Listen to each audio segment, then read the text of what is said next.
El magnetismo animal, milagro o engaño. Imaginen que un tipo con capa y mirada intensa les dice que están enfermos porque su fluido universal está desequilibrado. ¡Neta, me lo juras! Pero tranquilos, que con unos pases de manos y un par de imanes, todo se soluciona. Esto no es magia barata, es el magnetismo animal, la teoría de Franz Anton Mesmer en el siglo XVIII.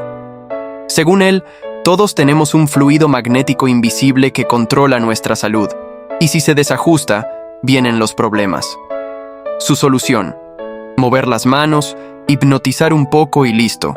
Curación instantánea. La gente lo adoraba, hasta que la ciencia, con Benjamin Franklin incluido, lo investigó y concluyó que todo era puro efecto placebo. Pero, sin quererlo, Mesmer ayudó a desarrollar la hipnosis. Así que, ¿charlatán o visionario? Ustedes deciden.